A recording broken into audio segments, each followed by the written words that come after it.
Hello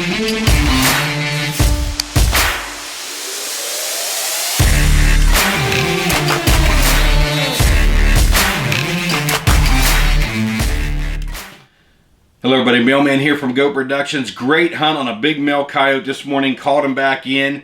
Got some good footage. When I got into night vision and thermal hunting, ATN, Thor 4, 384, 4.5 to 18 here this morning, I talked about buying hunting time. You actually buy hunting time. I used to go down and just hunt for turkeys. That was my plan.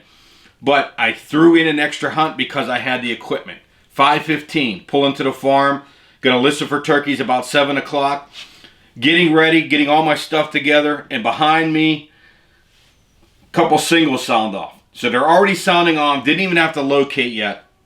Perfect scenario. Wind is good for behind me. I'm going to go up over top of a rise, and I'm going to drop down where I can see about 1,000 yards into the fields before they make their way off to the left into the thick bedding area, into the woods that they go in.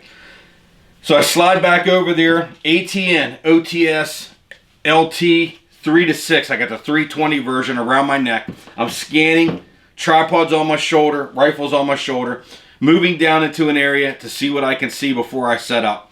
And I get lucky.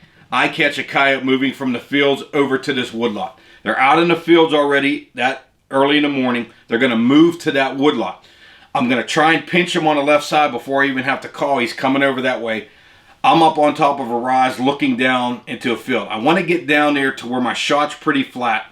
I've missed a few in this area because of the elevation change. I shoot high over top of them because I'm up high and that coyote comes around that ridge down lower. I want to try and get down there to a fence row and get about the same level. So I'm sliding down that area. That coyote comes down and starts to turn away from me. I'm gaining on it. And all of a sudden, in the left woodlot, and I'm going to throw my video up here because I threw the tripod down really quickly. Left woodlot, a coyote that I've heard several times in there, starts to sound off. Head comes up on that coyote, but it's facing away from me. Get on it. You're going to hear that howler to the left. And then out in the field, you're going to see a wood line. On the opposite side of that is another 1,000-yard field. And then just more field beyond that. One starts to sound off over there, a deeper sounding coyote. I got one of three choices right now.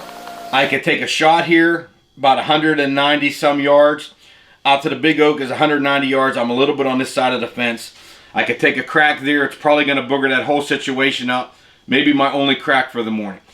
I can try and call it back a little bit, or I can do nothing and then move over there and wait.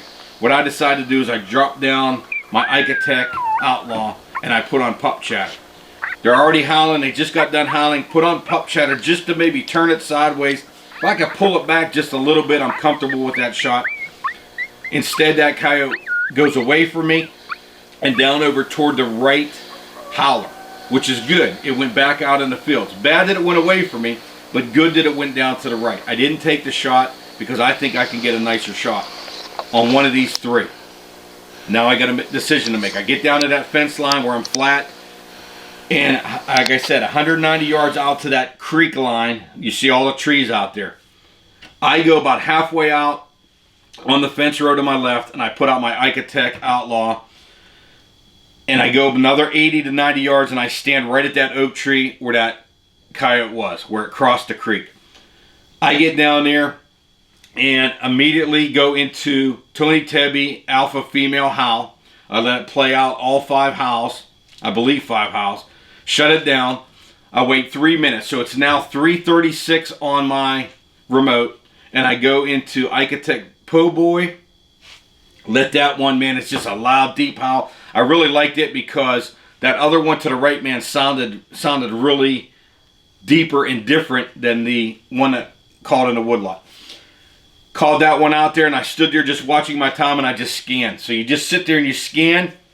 Again, collar's out 90 yards to my right, and I'm looking straight down that ditch that coyote crossed. And I catch heat coming right up that ditch. They come up over and they pop up over. I set up there. Coyote comes out perfect, 126, 123 yards. We'll throw up the picture of the yardage here. Boom, dropped it right on sight. Called one of them in. I don't know if it was the one to the right that howled. I don't know if it's the original one that crossed there. I don't care.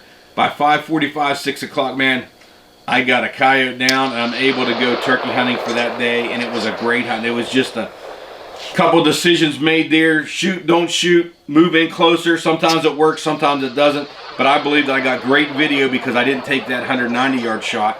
It was really dewy, and I mean there was a lot of moisture in the air in the morning, and I got a good video, got a good hunt in before I even went after turkeys, and I went and chased turkeys for a while. They ran me all over the place, but we had a great hunter because of that night vision and thermal.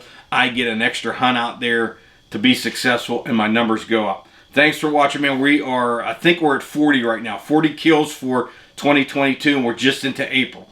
So we're gonna have another 100 kill year. Gonna keep pumping out, and appreciate you liking, subscribing. Stay tuned for much more from Goat Productions.